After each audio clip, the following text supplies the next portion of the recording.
Tapi dari yang dua opsi itu Pak, apakah yang akan dilakukan oleh Pemprov? Apakah Ya, akan Pemprov, merelokasi atau Pemprov ikut kebijakan pemerintah pusat. Ada beberapa pertanyaan ini, kenapa Pertamina kok membangun Ovitnas yang high risk berada di tengah kepadatan penduduk? Dari foto ini kita bisa melihat bahwa sejak kita lakukan pembebasan lahan di situ tahun 71, kemudian kita bangun dan mulai beroperasi di tahun 74, terminal ini kondisinya dari beberapa tahun ke belakang kita bisa lihat. Anies pura-pura amnesia, warga Pelumpang merasa dikibuli dan dikhianati. Nike Widiawati dan PJ Heru sudah setujui relokasi warga Tanah Merah. Ditulis oleh tim redaksi jurnal, dikutip dari berbagai sumber.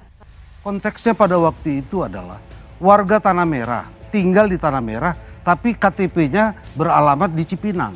Sehingga ketika mereka terjadi apa-apa, bagaimana mencari, itu salah satu dulu. Hal kemanusiaan, berbeda dengan Pak Anies. Pak Anies ini menjanjikan, bahkan di awalnya itu adalah bukan lagi IMB kawasan, hak kepemilikan. Tribunjakarta.com, penjabat atau PJ Gubernur DKI Jakarta Heru Budi Hartono buka suara soal permintaan Pertamina yang meminta Pemprov DKI segera merelokasi warga yang tinggal di dekat area depo Pertamina Pelumpang. Sebagai informasi, relokasi ini dilakukan lantaran Pertamina ingin membangun buffer zone atau kawasan steril di sekitar depo bahan bakar minyak atau BBM yang terbakar pada 3 Maret lalu. Alhasil, warga yang tinggal dalam radius 50 meter di sekitar depo Pertamina Pelumpang pun bakal dipindahkan. Terkait hal ini, Heru mengatakan pihaknya kini tengah mendata warga yang akan direlokasi. Lantaran masih digodok, ex-wali kota Jakarta Utara ini pun belum mengetahui kapan warga bakal direlokasi. Pasalnya, Pemprov DKI juga tetap harus mendengar aspirasi dari warga yang akan direlokasi. Dilansir dari Kompas.com, PT Pertamina Persero berencana membangun buffer zone atau zona aman di depo Pertamina Pelumpang dengan radius 50 meter. Berdasarkan inspeksi awal Pertamina, pembangunan buffer zone diperkirakan bakal berdampak pada 1.225 bangunan.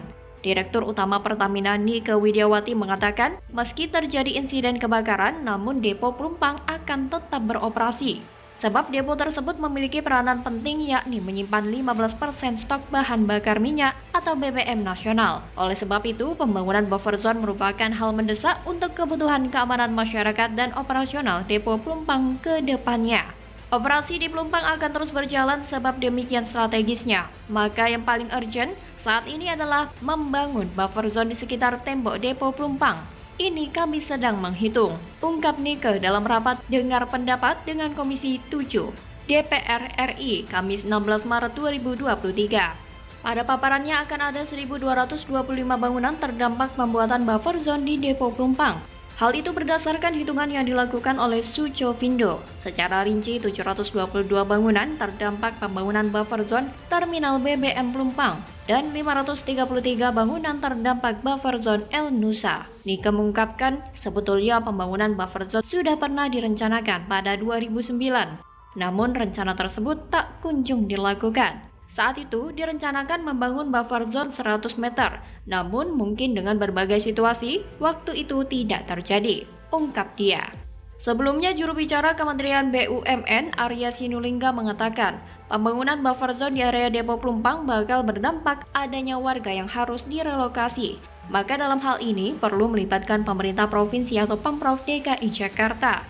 Nah, kalau buffer zone itu urusan Pemprov dong, bukan urusan Pertamina. Mana bisa kami yang memindahkan orang? Enggak bisa. Itu tugas Pemprov untuk memindahkan orang, ujar Arya saat ditemui di Kementerian BUMN Jakarta Rabu 15 Maret 2023. Pertamina sendiri memang berencana memindahkan salah satu fasilitasnya dari depo Pelumpang, yakni Terminal BBM Retail ke Kali Baru, Jakarta Utara.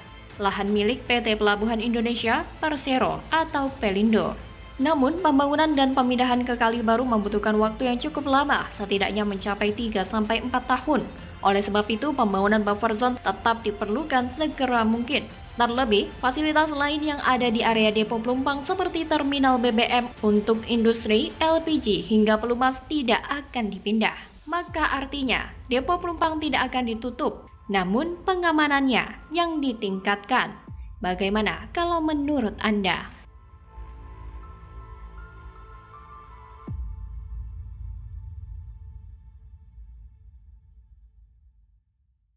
Saya sering dapat pertanyaan itu, Pak, apakah kualitas demokrasi kita menurun?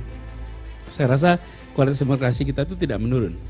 Tetapi orang-orang yang tidak komit pada demokrasi sekarang lebih berani untuk mengungkapkan pikirannya. Anies fitnah ada Menko ingin ubah konstitusi, sindir Mahfud MD dan Luhut, MPR langsung berang, bikin gaduh dan suka nuduh. Ditulis oleh tim redaksi jurnal, dikutip dari berbagai sumber. Saya ulang, mereka yang tidak komit dengan prinsip demokrasi sekarang lebih berani mengungkapkan pikirannya. Anies ini makin bingung menemukan gaya yang pas untuk berkampanye ilegalnya. Ilegal karena belum waktunya ya. Nah, mulai dari gaya menjilat atau menghantam pemerintah seperti yang pernah bilang di Singapura dulu bahwa IKN itu seolah minim dukungan publik, kata Anies.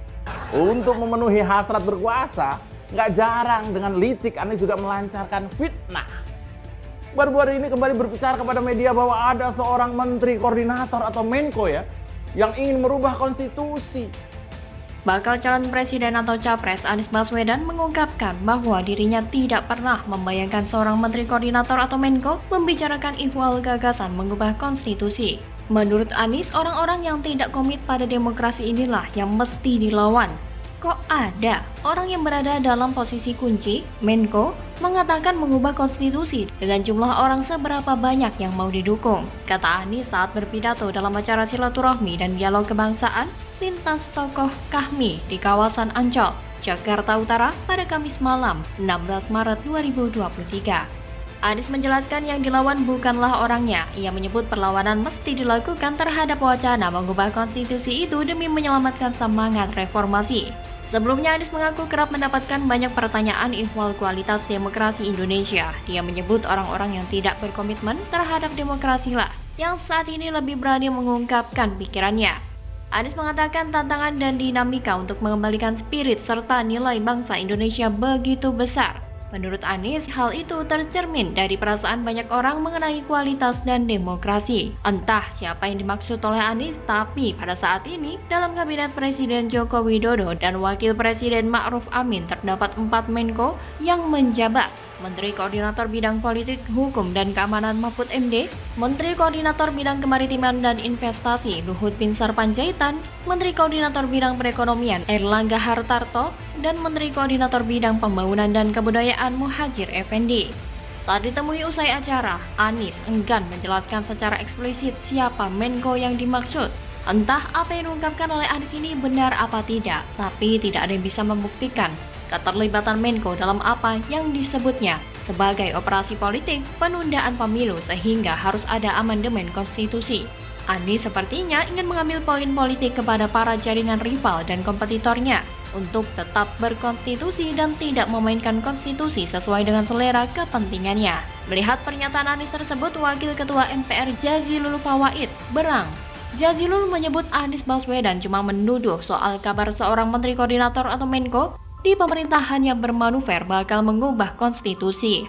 Jazilul menegaskan wacana amandemen Undang-Undang Dasar sudah tak ada lagi di MPR saat ini. Menurut dia, pintu untuk mengamandemen di MPR sudah tertutup di periode 2019 sampai 2024 ini.